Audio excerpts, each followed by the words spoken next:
नए विधेयक आप इंट्रोड्यूस कर रहे हैं, आपने जेपीसी में भी भेजा है। 30 दिनों से ज़्यादा अगर कोई इलेक्टेड रिप्रेजेंटेटिव हिरासत में जाता है और उसे पद से हटाया जाएगा।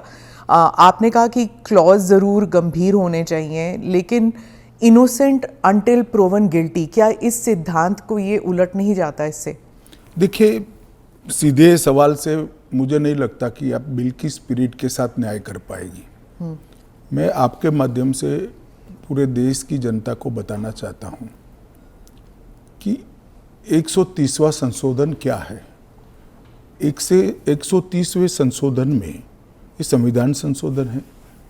इसमें हमने एक प्रावधान किया है कि प्रधानमंत्री, मुख्यमंत्री, भारत सरकार के मंत्री या राज्य सरकार के मंत्री किसी भी गंभीर आरोप में अगर अरेस्ट होते हैं और 30 दिन तक उनको जमानत नहीं मिलती है तो मुख्यमंत्री या प्रधानमंत्री मंत्री के केस में उनको उनके स्थान से मुक्त करेंगे। अगर वो नहीं करते हैं तो अपने आप कानूनन वो मुक्त हो जाएंगे। ये प्रावधान 130वें संवैधानिक संशोधन में हमने किया है। अब सबसे पहले मैं स्पष्ट कर देता हूं,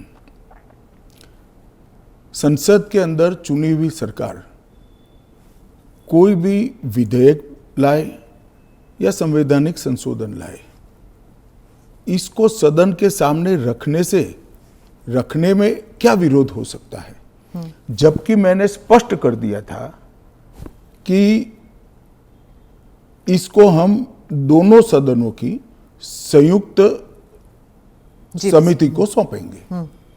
वहां आप आपके विचार व्यक्त कर सकते हैं। और दूसरा, जब इस पर मतदान हो तब आप आपका मत व्यक्त कर सकते हो, क्योंकि ये संवैधानिक संशोधन है तो 2/3 बहुमत चाहिए दोनों सदनों में, जो आपके पास नहीं है या नहीं है वो तो उस वक्त सिद्ध होगा।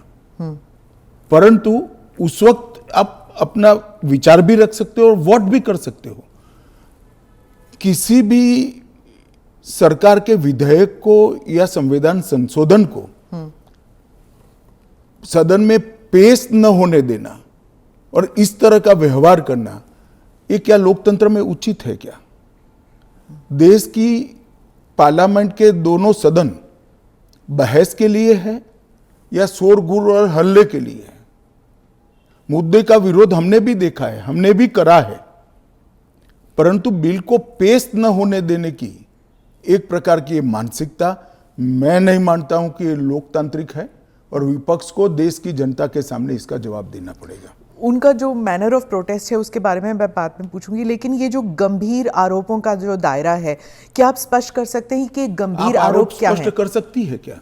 हाँ, तो वही मैं आपसे तो जरा पूछिए आरोप। तो क्या आरोप हो सकते हैं? कैपिटल मतलब मर्डर, रेप, ऐसे वाले जो नहीं, पहले विपक्ष का इस बिल में विरोध क्या है वो तत्वतः आप बता सकती है क्या? इसका मूल विरोध का कारण जो विपक्ष ने मीडिया को समझाया होगा, हाँ, वो आप हमें बताइए। तो वो तो कह रहे हैं कि आप इस बिल के जरिए आप जो इलेक्टेड रिप्रेजेंटेटिव है, जिनके पास मैंडेट है और जिनका जनाधार से कनेक्शन है, आप उसको उलट रहे हैं और आप 30 डेज में आप बेल नहीं मिलेगा तो वो हट जाएंगे।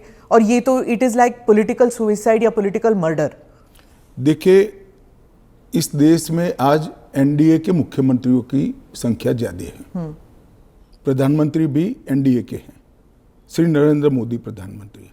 तो ये बिल सिर्फ विपक्ष के लिए क्वेश्चन खड़ा नहीं करता, हमारे मुख्यमंत्रियों के लिए भी क्वेश्चन खड़ा करता है। मैंने जो सुना वो कह रहे कि आपके लोगों के सामने एफआईआर नहीं होती है। ये जनता को गुमराह करे। उनको मालूम है कि किसी भी व्यक्ति के खिलाफ आरोप है तो आप पब्लिक इंटरेस्ट लिटिगेशन के माध्यम से कोर्ट के सामने जा सकते हैं। कोर्ट ऑर्डर करेगी कि इनके खिलाफ एफआईआर करो। अगर ज्यादा ही गंभीर मामले हैं तो कोर्ट मॉनिटर भी करती है।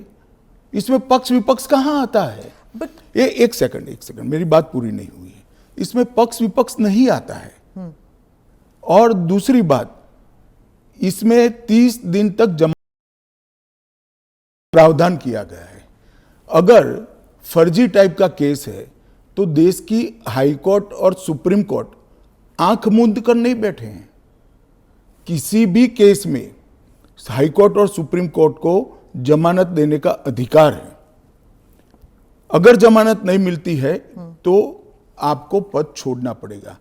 मैं एएनआई के माध्यम से देश की जनता को और पूरे विपक्ष को भी पूछना चाहता हूं, क्या कोई मुख्यमंत्री, कोई प्रधानमंत्री या कोई मंत्री जेल में रहकर सरकार चला सकता है क्या? इस देश के लोकतंत्र के लिए शोभा रूप है क्या? और अगर 30 दिन के बाद जमानत मिल जाती है तो वो फिर से शपथ ले सकते हैं। हम multi party parliamentary democratic system में है। जब आपके पास सदन में बहुमत होता है, एक मुख्यमंत्री को किसी भी कारणसर जेल में जाना पड़ा, 30 दिन तक जमानत नहीं हुई, तो अब वो पदमुक्त हो जाएंगे, परंतु उनका बहुमत तो बना रहेगा। जैसे ही मुक्त होंगे वो फिर से मुख्यमंत्री बन सकते हैं। ये जो गंभीर आरोप होते हैं इन लोगों के खिलाफ, वो उनको साबित करने के लिए या उनसे छुटकारा पाने के लिए इतना वक्त लग जाता है। आप जैसे जो डेमोक्रेसीज हैं, बाकी डेमोक्रेसीज हैं, वहाँ पे क्या होता है कि वो हट जाते हैं और फिर वापस आते हैं। यहाँ पे तो जेल में डाल देते हैं। देखिए, जेल में डालने का जो प्रावधान है वो एनडीए सरकार ने नहीं बनाया है, वो सालों से यहाँ चल रहा है। दूसरी बात कि ये जो आपने कहा कि गंभीर आरोप की व्याख्या क्या होगी, तो उसमें हमने व्याख्या कर दी है कि 5 साल से ज़्यादा सजा का जहाँ प्रावधान है वहाँ पर उनको पद छोड़ना पड़ेगा। कोई छुटपुट आरोप के लिए पद नहीं छोड़ना है, मगर जिन पर करप्शन के आरोप है या 5 साल से ज़्यादा सजा के आरोप है, ऐसे मंत्री, मुख्यमंत्री या प्रधानमंत्री जेल में बैठकर सरकार चलाए, ये कितना उचित है? पर दोष के ऊपर कैसे कर सकते हैं? पहले मैं आपको सिद्धि तो हो जाए ना। मैं आपको बताना चाहता हूं, आज भी भारत के जन प्रतिनिधित्व कानून जो है उसके अंदर प्रावधान है कि किसी भी चुने हुए प्रतिनिधि को 2 साल या इससे अधिक समय के लिए सजा होता है तो वो अपने स्थान से मुक्त हो जाएंगे सांसद के रूप में। अब उस पर हाई कोर्ट की अपील बाकी है, इस पर सुप्रीम कोर्ट की अपील बाकी है, मगर एक मॉरल ग्राउंड तय करने के लिए कानून आज़ादी मिली तब से बना है। इस पर भी आर्ग्यूमेंट होता है कि भाई वो हाई कोर्ट से छूट जाएंगे, वो सुप्रीम कोर्ट से छूट जाएंगे, क्योंकि अपील फाइनल नहीं हुई है। तो जैसे ही छूटते हैं उनकी सदस्यता रिवाइव हो जाती है। कई सारे लोगों की सदस्यता समाप्त हो गई और तुरंत रिवाइव भी हुई, ऊपर से सजा का स्टे मिलने के बाद। पर इस दौरान उनका राजनीतिक कुछ नहीं होता है ना सर। सत्येंद्र जैन का देख लीजिए, उनके 4 साल कौन लौटाएगा? उनकी जो पॉलिटिकल लाइफ है वो तो खत्म हो गई ना। नहीं, मगर 4 साल तक उनको जमानत नहीं मिला, केस अभी चालू है। हाँ, तो पर उसके बाद सीबीआई का जो रिपोर्ट है वो कोर्ट ने एक्सेप्ट कर लिया ना। आप भयंकर भ्रांति में हो। जिस एफआईआर में वो 4 साल जेल में रहे, वो एफआईआर में क्लोजर रिपोर्ट नहीं भरी गई है। क्लोजर रिपोर्ट 2022 के केस में भरी गई। जिन 4 केसों में वो जेल में गए थे और लंबे समय तक रहे, वो 4 केसों में सीबीआई ने चार्जशीट किया है और वो ट्रायल फेस कर रहे हैं। मगर आप पार्टी के प्रोपेगेंडा का आप शिकार हो। सत्येंद्र जैन जी को जिस केसों में लंबा समय जेल में रहना पड़ा, वो सारे के सारे केसों में चार्जशीट हुआ है और वो ट्रायल फेस कर रहे हैं। और अरविंद केजरीवाल जो थे, उनका भी ऐसे ही हुआ था, बेल मिला और फिर उसके बाद वो वापस आ गए। क्या यही होने वाला है हर नॉन बीजेपी चीफ मिनिस्टर के साथ? तो आप मुझे एक बात का सवाल जवाब दीजिए। नॉन बीजेपी बीजेपी छोड़ दीजिए, दोनों के लिए समान कानून है, परंतु किसी ने भी जेल से सरकार चलानी चाहिए क्या?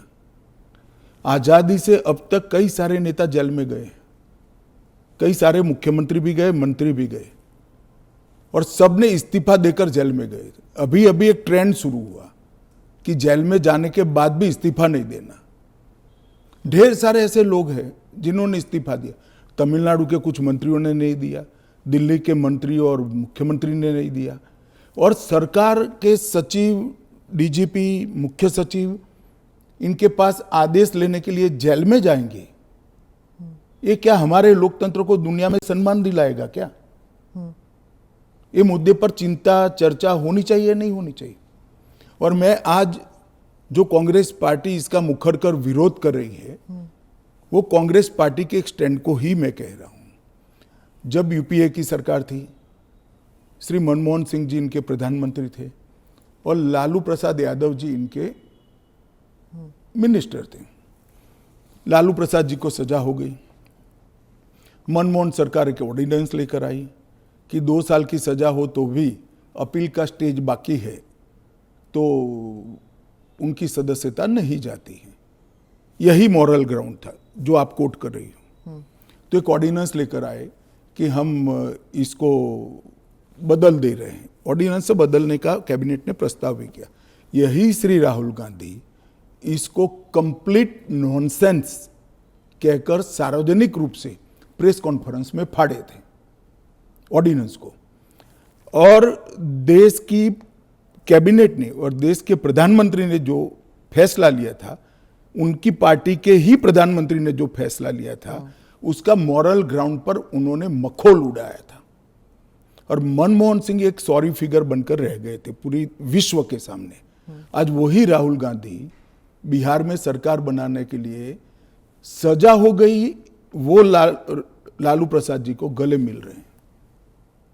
ये ड्यूअल स्टैंडर्ड नहीं है क्या? ये शोभा देता है क्या? 3 चीजों से ये सारे आरोप खारिज हो जाते हैं। एक तो प्रधानमंत्री जी ने स्वयं अपने आप को इसमें डाला है। एक जमाने में कांग्रेस 39वां संविधान, प्रधानमंत्री ने डाला है, पहले नहीं थे क्या प्रधानमंत्री? ना, पहले तो प्रोविजन ही नहीं था। तो जब कानून ड्राफ्ट हो रहा था तो उन्होंने खुद डाला अपना? हाँ, खुद डाला है। पहले 39वां जो संशोधन था, इसमें इंदिरा जी उपराष्ट्रपति राष्ट्रपति के साथ साथ खुद को भी इनके खिलाफ कोई वैधता नहीं रहती है चुनावी मुकदमों का एक संविधान संशोधन लेकर आई थी। वो खैर कांग्रेस पार्टी और श्रीमती इंदिरा गांधी की नैतिकता का सवाल है। नरेंद्र मोदी जी अपने खिलाफ खुद संविधान संशोधन लेकर आए हैं कि प्रधानमंत्री भी जेल में जाएगा तो उसको इस्तीफा दे देना पड़ेगा। पर इससे एक एक्स्ट्रा जुडिशियल पावर कह लीजिए जो भी एक अधिकारी को नहीं मिल जाता कि प्रधानमंत्री से भी ज्यादा सीनियर हो जाता है वो? जी, आप ऐसे बात करिए जिसमें जैसे इस देश में कोई कोर्ट ही नहीं है। पर कोर्ट में डिलेज होते हैं ना सर? ये कानून आने के बाद नहीं होंगे, क्योंकि कोर्ट को तुरंत इंटरवीन करना पड़ेगा। किसी चुने हुए प्रतिनिधि को खारिज करने का प्रावधान हुआ है। मैं तो उल्टा कहता हूं, इससे यस और नो जो होना है वो जल्दी हो जाएगा। तो प्रेशर कोर्ट्स पे होगा डिक्लेयर करने के लिए? प्रेशर होगा ये कहना ठीक नहीं है। हाँ। मगर हमारी कोर्ट भी, पर उसी सुनिए ना, हमारी कोर्ट भी कानून की गंभीरता को समझती है। जब 30 दिन के बाद पद छोड़ना है तो वो उसके पहले इसका फैसला करेगी कि बेल मिलना चाहिए या नहीं मिलना चाहिए।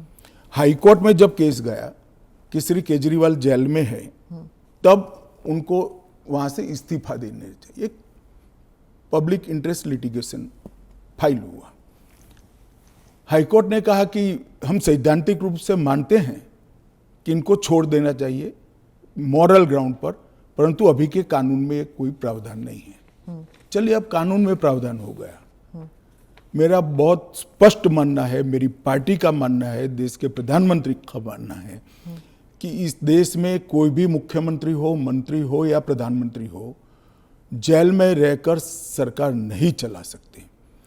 पहले भी कई लोगों ने मॉरल ग्राउंड पर इस्तीफा दिया है। लाल कृष्ण आडवाणी जी ने दिया था, येदुरप्पा जी ने दिया था, ईश्वरप्पा जी ने दिया था, जॉर्ज फर्नांडिस जी ने दिया था। कई सारे लोगों ने मॉरल ग्राउंड पर इस्तीफे दिए।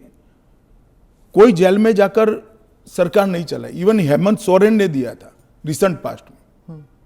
जब वो छूट कर आए तो फिर से मुख्यमंत्री बन गए।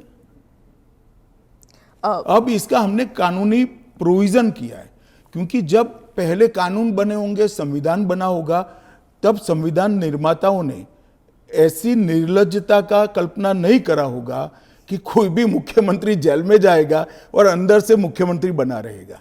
खैर अब ऐसी घटनाएं हुई है रिसेंट पास्ट में, तो हमें हमारी नैतिक मूल्यों के स्तर को गिरने नहीं देना चाहिए।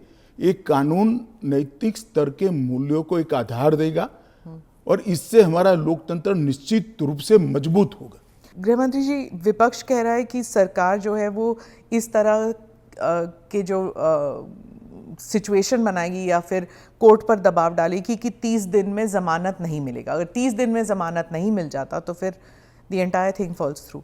देखिए, ये उनका पद से चिपक रहने के लिए एक अलग प्रकार से बनाया हुआ खूबसूरत आर्ग्यूमेंट है।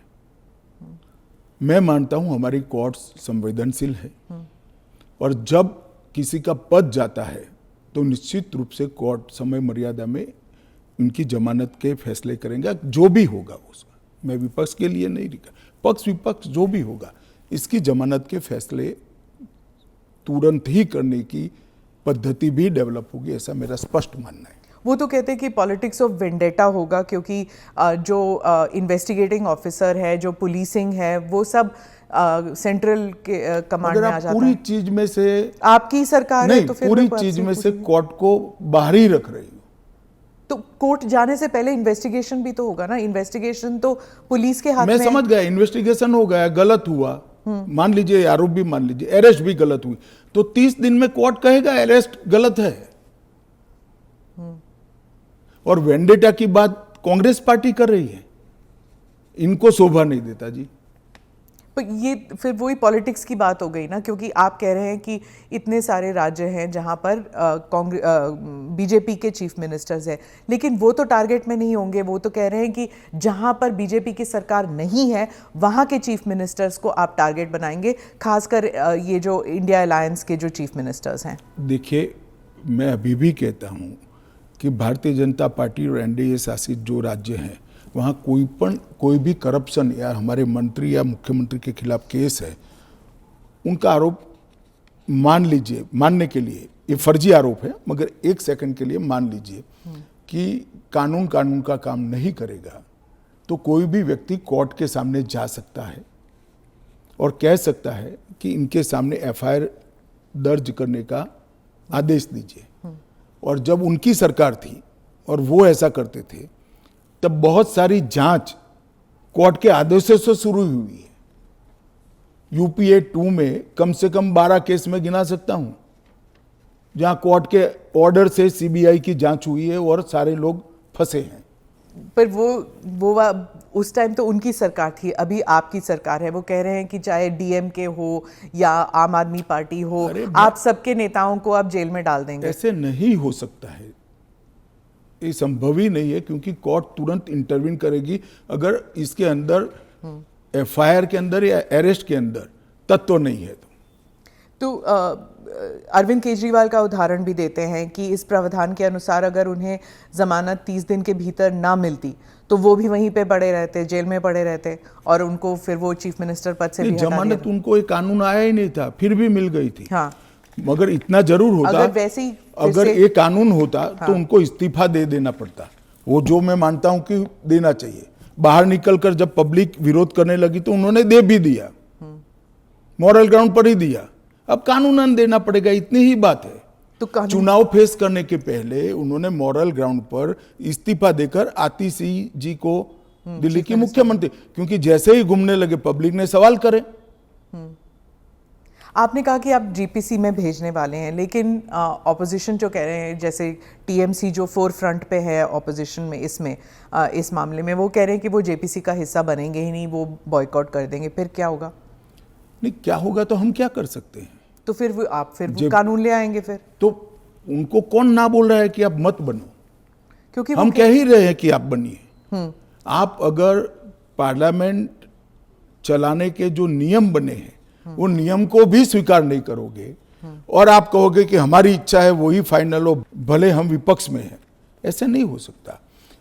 सरकार उनको मौका दे सकती है, अगर वो मौके का स्वीकार नहीं करते हैं तो हम क्या कर सकते हैं? हम तो रिसीविंग एंड पर हैं। क्योंकि वो रिसीविंग एंड पे हैं आप। निश्चित रूप से अगर जेपीसी बनाने का निर्णय होने के बाद भी वो जेपीसी का बहिष्कार करते हैं तो सरकार के पास विकल्प क्योंकि क्या वो करो? कह रहे हैं कि आप सिर्फ उनका स्टैंप चाहते हैं, ये तो संविधान की हत्या है ये बिल। ऐसा नहीं है। जेपीसी में अनेक साक्ष्य बुलाए जाते हैं, सार्वजनिक जीवन के भी बुलाए जाएंगे। आप एप्लीकेशन करोगी तो आपको भी बुलाएंगे, आपका रिकॉर्ड होता है, और वो सारे दलीलों का, साक्ष्यों के दलील का काट कर रिपोर्ट तैयार होता है, और वो रिपोर्ट के आधार पर बिल को बदला जाता है। तो पूरी पार्लियामेंट की संवैधानिक प्रक्रिया को ही सिरे से खारिज कर दें। फिर तो आप ऐसे भी कह सकते हो कोई भी कानून हम पास नहीं होने देंगे, हम विरोध करेंगे। कि महत्वपूर्ण बिल है, सभी पार्टियों के सदस्यों की राय पार्टी से कंसल्ट कर एक कंसीडर्ड राय जेपीसी के सामने आनी चाहिए। और अगर जेपीसी नहीं आता, अगर वो बहिष्कार करते हैं, तब क्या होगा? तो कुछ नहीं होगा, जेपीसी अपना काम करेगी। तो कैसे काम करेगी? अगर बहिष्कार कर रहे हैं तो फिर तो पूरे ऑपोजिशन के बगैर तो मौजूदा लोग काम करेंगे। कल को आप अगर ऑपोजिशन अभी से लेकर 4 साल तक कोई काम में सहयोग नहीं होता है, देता है, तो देश नहीं चलेगा क्या? स्मिता जी, ऐसे नहीं चलता है। हम इतना ही कर सकते हैं कि उनको बोलने का मौका दे, उनको बात रखने का मौका दे। अगर वो अपनी बात रखना ही नहीं चाहते हैं, अगर बोलना ही नहीं चाहते हैं, तो देश की जनता भी तो देख रही है ना चीजों को। विपक्ष का यही कहना है कि आप हमेशा कह रहे हैं, इस बिल को लेकर कह रहे हैं कि जुडिशरी डिसाइड करेगा, जुडिशरी, लेकिन जुडिशरी में सारे केसेस इतनी लंबे तौर पर विलंबित होती है, नहीं चलते हैं। और एक सेकंड, जुडिशरी में बेल के केस कभी भी, मेरे अलावे किसी भी बेल का केस सुप्रीम कोर्ट में 5 दिन से ज्यादा नहीं चला है।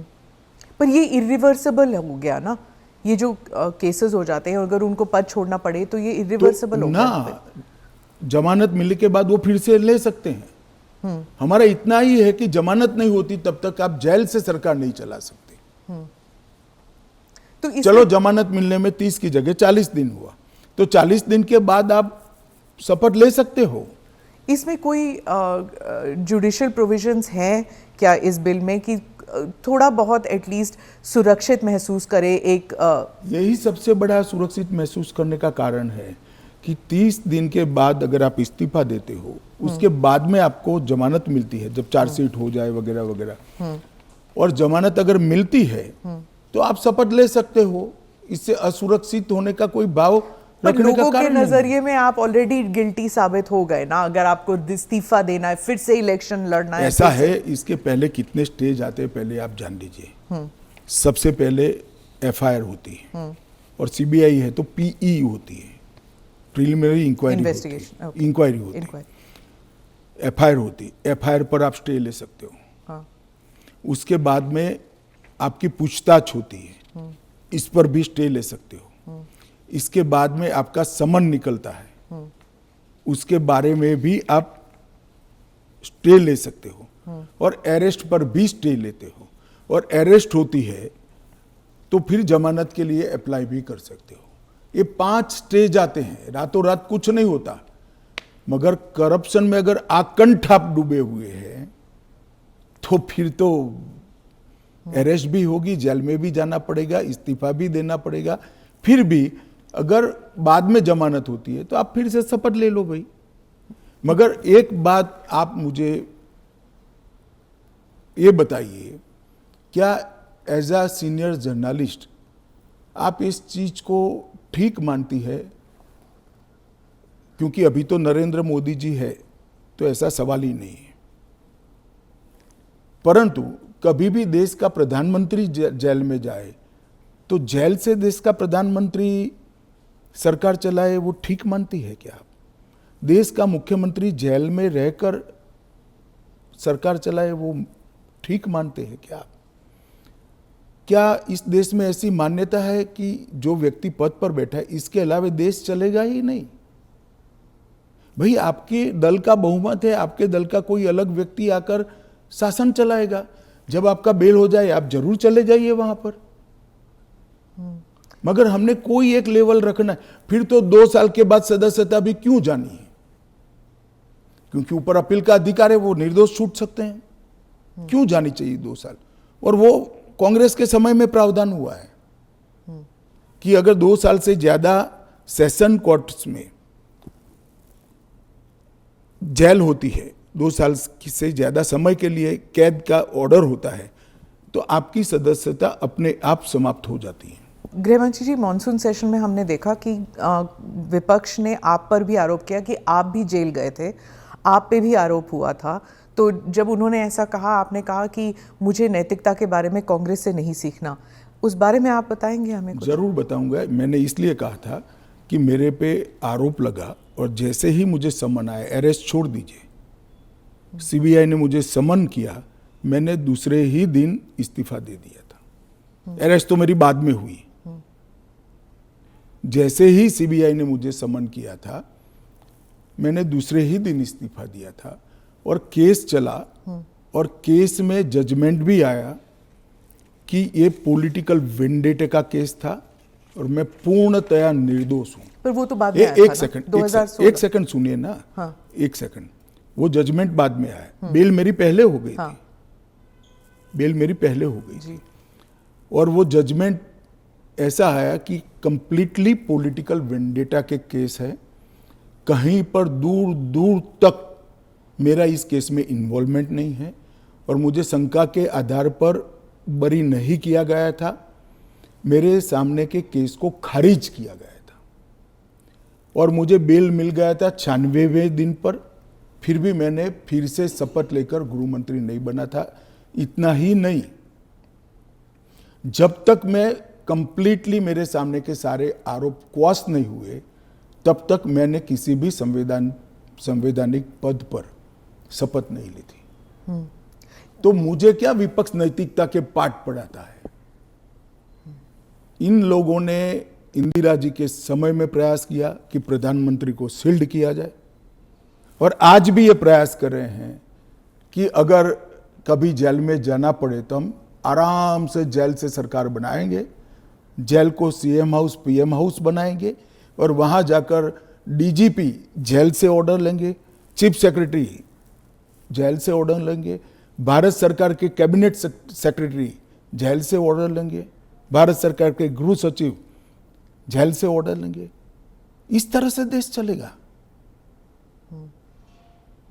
और ये कल्पना ही मैं तो, मेरी पार्टी और मैं दोनों सिरे से खारिज करते हैं कि जो व्यक्ति बैठा है इसके बगैर इस देश का शासन नहीं चल सकता और इससे किसी का भी बहुमत पार्लियामेंट में या विधानसभा में प्रभावित नहीं होगा। एक सदस्य जाएगा, आपकी ही पार्टी के दूसरे साथी सरकार चलाएंगे और आप जब जमानत प्राप्त कर लोगे तो आप आकर फिर से शपथ कर सकते हो। इसमें आपत्ति क्या है? अमित शाह जी, आप बार बार जुडिशरी का हवाला देते हैं, लेकिन उस वक्त भी जस्टिस आफ्ताब आलम आपके घर आए थे आपसे सिग्नेचर लेने के लिए कि आप गुजरात से बाहर चले जाएंगे। ना, ऐसा नहीं हुआ है। आफ्ताब आलम साहब कभी मेरे घर पे आए नहीं है, ऐसी ज़रूरत भी नहीं पड़ी है। इन्होंने यहाँ रविवार के दिन स्पेशल कोर्ट बिठाकर मेरी बेल एप्लीकेशन को सुना और रिजेक्ट किया? ना, रिजेक्ट नहीं किया। इन्होंने कहा कि मुझे लगता है कि अमित शाह गृह मंत्री रहे, वो साक्ष्य को प्रभावित कर। तो मेरी जो वकील थी, इन्होंने कहा कि आपको अगर ये भय है तो जब तक बेल एप्लीकेशन डिसाइड नहीं होता हमारे क्लाइंट गुजरात के बाहर रहेंगे। वो मैंने स्टेटमेंट किया है। 2 साल आप बाहर रहे? हाँ, 2 साल में बाहर रहा, निश्चित रूप से बाहर रहा, क्योंकि 2 साल भारत के इतिहास में कभी भी किसी की बेल एप्लीकेशन 2 साल नहीं चली है। आलम साहब की कृपा से मेरी बेल एप्लीकेशन 2 साल चली, ज्यादा से ज्यादा बेल एप्लीकेशन 11 दिन तक चली है। आपने उस वक्त पहले भी जिक्र किया था अडवाणी जी के ऊपर कि उन्होंने भी इस्तीफा दिया था। जी, कहा था अडवाणी जी ने इस्तीफा दिया था, ढेर सारे हमारे कार्यकर्ता, मदन लाल खुराना वगैरह सारे सभी ने दिया था। कि जब तक, अरे अभी हेमंत सोरेन जी ने दिया था। ये तो एक नया संस्कृति आया अभी विगत 2 साल पहले ऐसा केस ही नहीं था कोई। सभी लोगों पर आरोप लगते थे, सब लोग इस्तीफा दे देते थे, बरी होकर राजनीति शुरू करते थे। तमिलनाडु के कुछ मंत्रियों ने इस्तीफा नहीं दिया, दिल्ली के मंत्री और मुख्यमंत्री ने इस्तीफा नहीं। और अगर इस तरह से इस समाज जीवन का, नैतिकता का स्तर आप राजनीति का और समाज जीवन का नीचे ले जा रहे हैं, इससे हम सहमत नहीं हैं। और अगर मैं अब पूछता हूं, आप मुझे पूछ रही हैं, तो लालू जी के वो ऑर्डिनेंस फाड़ने का, लालू जी के बचाने के लिए जो ऑर्डिनेंस मनमोहन सिंह लाए थे, वो ऑर्डिनेंस को फाड़ने का राहुल गांधी का औचित्य क्या था? अगर उस दिन वो मोरालिटी थी तो आज नहीं है क्या? क्योंकि आप लगातार 3 चुनाव हार चुके हो। मोरालिटी के स्टैंडर्ड्स चुनाव के जय पराजय के साथ जुड़े नहीं है। मोरालिटी के स्टैंडर्ड्स सूर्य और चंद्र की तरह हमेशा अपनी जगह पे स्थिर नहीं। तो क्या आप कह रहे हैं कि राहुल गांधी कॉम्प्रोमाइज हो गए हैं आरजेडी के लिए? नहीं, मुझे कहने की कहाँ जरूरत है। उनके 2 चीजों को वो कैसे जस्टिफाई करेंगे? मैंने तो आज पूछ लिया, आप इनका इंटरव्यू कर कर पूछ लो उनको। तो आपके जो एनडीए के जो पार्टीज हैं, क्या वो सब सहमत है इस जी सर, बिल को लेकर? सब चंद्रबाबू नायडू, नीतीश कुमार, सब सहमत है। सब आप पर इस मॉनसून सेशन में वो इतने आगे तो नहीं आए आपको डिफेंड करने के लिए, आप अकेले नजर आए। नहीं, आगे आने का मौका ही नहीं आया, बहस ही नहीं होने दी। जब जेपीसी होगी, जब बहस होगी और फिर पार्लियामेंट में बहस होगी तो सभी दल अपना अपना पक्ष रखेंगे। फिर आप पर पर्सनल अटैक हुआ, माइक हाथ में पकड़ा। देखिए, पार्लियामेंट किस तरह से चलनी चाहिए वो अकेला सत्ता पक्ष तय नहीं कर सकता। किसी भी बिल के लिए या संवैधानिक संशोधन के लिए स्वस्थ बहस का वातावरण अगर विपक्ष नहीं बनाता है तो देश की जनता देख रही है कि ये पद्धति ठीक है क्या। इस बिल पर जब तय था कि बिल अभी पारित नहीं होना है, जेपीसी में जाना है, मैंने बीच में ही खड़े होकर इसकी घोषणा कर दी थी, तो विपक्ष इस बिल पर अपना विचार रख सकता था या नहीं रख सकता, मुझे जवाब देना पड़ता। फिर तो बिल जाता जेपीसी में, उस दिन पास नहीं होना था। मैंने पहले ही घोषणा कर दी थी कि इस बिल को सरकार ने तय किया है कि ये जेपीसी में जाएगा, दोनों सदन का जेपीसी बनेगा, 21 सदस्य लोकसभा के होंगे, 10 सदस्य राज्यसभा के होंगे, 31 सदस्य प्रोरेटा सभी दलों से आएंगे। क्या ये बिल पास हो जाएगा? मुझे तो विश्वास है हो जाएगा। कांग्रेस पार्टी में ही और विपक्ष में ही कई लोग ऐसे निकलेंगे जो मोरालिटी का सपोर्ट करेंगे, मॉरल ग्राउंड को बनाए रखने के लिए सपोर्ट करेंगे। और फ्रेम है ये जेपीसी के अध्यक्ष जो बनेंगे उस पर निर्भर होगा। वो जब चर्चा समाप्त करेंगे तुरंत हम तो अगले सप्ताह में ले आएंगे। ऑपोजिशन कहती है कि जो पार्लियामेंट के अंदर सीआईएसएफ को लगाया गया है, इसकी वजह से लेजिटिमेट प्रोटेस्ट नहीं हो पा रहे और वो फोर्सिबली लोगों को बाहर किया जाता है जब प्रोटेस्ट करते हैं तो वेल ऑफ द हाउस से। पहली एक बात की स्पष्टता आप समझ लीजिए, पार्लियामेंट के अंदर कोई भी फोर्स पार्लियामेंट की और गृह के अंदर सदन की सुरक्षा में वो स्पीकर के अधीन होती है। इसमें फोर्स का महत्व नहीं होता है। पहले भी दिल्ली पुलिस के जवान थे, अब सीआईएसएफ मार्शल्स थे ना पहले। तो वही मार्शल्स होते, आज भी मार्शल्स ही है। वो जैसे ही संसद की सुरक्षा विंग में आते हैं वो सीआईएसएफ या दिल्ली पुलिस के जवान नहीं रहते, वो मार्शल माने जाते हैं और वो स्पीकर के तहत होते हैं। मार्शल सदन के अंदर तभी प्रवेश करते हैं जब स्पीकर उनको ऑर्डर करे। एक बात, ये जो बदलाव हुआ है वो एक बड़ी दुर्घटना हुई थी। कुछ वामपंथी लोगों ने संसद के अंदर स्प्रे किया था, कलर स्प्रे किया था। उस वक्त लोकसभा स्पीकर ने एक कमेटी बनाई और वो कमेटी में गृह सचिव भी थे, लोकसभा के सेक्रेटरी जनरल थे, राज्यसभा के सेक्रेटरी जनरल थे और कई लोग थे। उन्होंने मिलकर ये तय किया कि किसी ने किसी एक सीएपीएफ में स्पेशल संसद की सुरक्षा के लिए ट्रेनिंग किया हुआ एक दस्ता बनाया जाए, जो दस्ता संसद सभ्यों की गरिमा, पार्लियामेंट्री प्रोसीडिंग की गरिमा और संसद की सुरक्षा तीनों का समायोजन कर कर काम कर पाए। और तब यह तय हुआ कि सीआईएसएफ के अंदर पार्लियामेंट की सुरक्षा के लिए एक स्पेशल दस्ता बनाया जाएगा। जो पहले दिल्ली पुलिस के लोग मार्शल के रूप में आते थे, उसी तरह से मार्शल के रूप में सभापति और स्पीकर के अंतर्गत काम करेंगे। पर ये एक सेकंड, वो संसद की बाहरी सुरक्षा को भी सुनिश्चित करते हैं और आंतरिक मार्शल का काम भी वो करते हैं, क्योंकि संसद के अंदर हथियार ले जाने की अनुमति किसी भी सुरक्षा कर्मी को नहीं है। पर ये पैरामिलिट्री हो जाता है ना ट्रेनिंग उनकी। दिल्ली पुलिस क्या होता है, वो भी पुलिस होता है, वो भी मेरे ही अंडर आता है। इनको बहाना चाहिए और वो एक प्रकार की भ्रांति जनता में खड़ी करना चाहते हैं, मगर वो निश्चित रूप से सफल नहीं होंगे, क्योंकि जनता से सीधा इंटरेक्शन उनसे कई गुना ज़्यादा हमारा है। हम जनता से बात करते हैं, ऐसे ही आकर यहाँ नहीं बैठ गए हैं। मगर 3 चुनाव हारने के बाद मुझे लगता है फ्रस्ट्रेशन का जो लेवल है, वो सामान्य विचार विवेक जो होता है वो गवा बैठा है। पर वो राहुल गांधी कहते हैं कि लोगों के बीच तो वो जाते हैं, ट्रक ड्राइवर के बीच जाते हैं, खेतों में वो चाह रहे हैं, आप लोग तो नहीं जाते हैं। ऐसा है कि मैनेज कर कार्यक्रम करना और जनसंपर्क करना, दोनों के बीच में बड़ा फर्क है। जब बिल्स की बात हो रही है और पारदर्शिता की बात हो रही है, तो मैं वाइस प्रेसिडेंट इलेक्शन पर आऊंगी, पर उससे पहले पूछूंगी कि धनखड़ साहब के साथ क्या हुआ था। उन्होंने आपने प्रेशर डाला था उन पर रिजिग्नेशन नहीं, के लिए? मुझे लगता है ANI ने रिसर्च विंग बंद कर दिया है। धनखड़ साहब का इस्तीफे का पत्र स्वयं स्पष्ट है।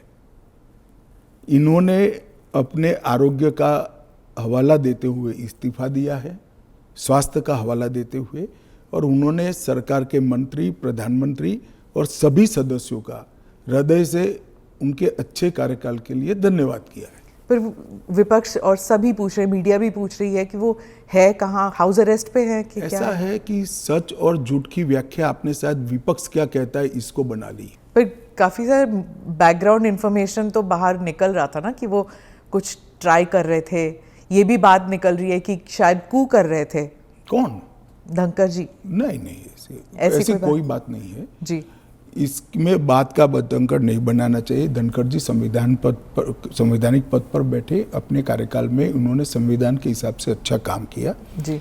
इनकी निजी स्वास्थ्य की समस्या के कारण इन्होंने इस्तीफा दिया है। हाँ। इसको ज्यादा खींच कर कुछ ढूंढने का प्रयास नहीं करना चाहिए। देखिए, देश में बहुत सारी पॉजिटिव स्टोरीज हैं, हमेशा इस तरह की स्टोरी के पीछे नहीं लगना चाहिए। जो NDA के जो वाइस प्रेसिडेंट कैंडिडेट है, कहा जाता है कि आपने उन्हें इसलिए पिक किया क्योंकि बीजेपी जो है अब तमिलनाडु में अपना खाता खोलना चाहती है, इसलिए।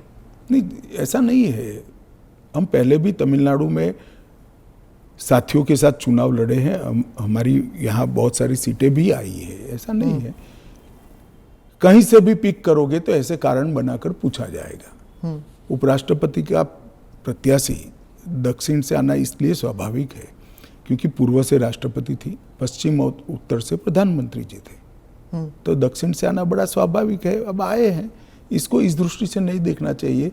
श्री राधाकृष्णन जिनका बहुत लंबा राजनीतिक जीवन रहा है, वो 2 बार संसद के सदस्य रहे, हमारी पार्टी के अध्यक्ष रहे, झारखंड के गवर्नर रहे, तेलंगाना के गवर्नर रहे, पांडिचेरी के गवर्नर रहे, मुंबई के गवर्नर रहे, और सार्वजनिक जीवन में एक साफ सुथरा उनका जीवन है और एक बेहद मैच्योर राजनीतिज्ञ है। तो कई सारे एक्सपर्ट्स कह रहे हैं कि उनका चुनाव ये भी है कि वो आरएसएस के साथ उनका कनेक्शन है, इसीलिए। ये तो ढेर सारे लोग, प्रधानमंत्री जी स्वयं का आरएसएस के साथ कनेक्शन है। धनखड़ जी का नहीं था। अरे सुनिए ना, मेरा भी है। तो हम लोगों का चयन देश ने इसलिए किया है कि हम आरएसएस से। आरएसएस के साथ कनेक्शन होना कोई माइनस पॉइंट है क्या? आप बताइए। जरा भी नहीं है। अटल बिहारी वाजपेयी जी भी आरएसएस से कनेक्टेड थे, श्री अडवाणी जी भी आरएसएस से कनेक्टेड थे, मोदी जी भी है, मैं भी हूँ, राधाकृष्णन जी भी है। और जो इंडिया अलायंस के जो कैंडिडेट है, उनके बारे में आपने कहा कि उन्होंने एक समय था जब उन्होंने नक्सलिज्म मेरे कहने से क्या होता है, वो तो सुप्रीम कोर्ट का रिकॉर्ड है। सलवा जुडम को इन्होंने खारिज कर दिया। आदिवासियों का आत्मरक्षा का जो अधिकार था उसको उन्होंने समाप्त कर दिया। इसके कारण इस देश में नक्सलवाद 2 दशक ज्यादा चला है। उस वक्त नक्सलवाद अंतिम सांसें गिन रहा था, क्योंकि जो आदिवासी थे, जो बच्चों को पढ़ाना चाहते थे, जिनके यहाँ रोड नहीं पहुंचता था, इससे परेशान थे, जिनके यहाँ स्वास्थ्य सेवाएं नहीं थी, वो परेशान थे। उन्होंने खुद की रक्षा के लिए सलवा जुडम बनाया था। इसको सुप्रीम कोर्ट ने खारिज कर दिया। ये तो सुप्रीम कोर्ट का रिकॉर्ड है, इनका जजमेंट है। तो और इसके बाद जो स्कूल तबाह हो गए थे नक्सलियों के कारण, वो स्कूलों में सीआरपीएफ और सुरक्षा बल बैठे थे। रातों रात एक ऑर्डर करके सबको बाहर कर दिया। कई जगह हमले हुए सुरक्षा बलों पर। ये दोनों जजमेंट, इसका जवाब श्री सुदर्शन रेड्डी से ज्यादा राहुल गांधी ने देना चाहिए। कि उन्होंने क्यों पिक किया? जी, मैं तो मानता हूं यही क्राइटेरिया रहा होगा। नक्सल को सपोर्ट करने के लिए? नहीं, वामपंथी विचारधारा, और इसलिए ये जजमेंट से निश्चित रूप से नक्सल प्रोटेक्ट हुए हैं। तो क्या वाइस प्रेसिडेंट इलेक्शन भी अब it will be polarising factor? पहले भी नहीं होता। पोलराइजेशन क्या है? जब आप इतना बड़ा आरोप लगा रहे हैं कि और पोलराइजेशन अगर होगा भी तो किस मुद्दे पर होगा? देश की सुरक्षा के मुद्दे पर होगा। मैं मानता हूं देश की सुरक्षा पर सांसदों ने विचार करना चाहिए या नहीं करना चाहिए।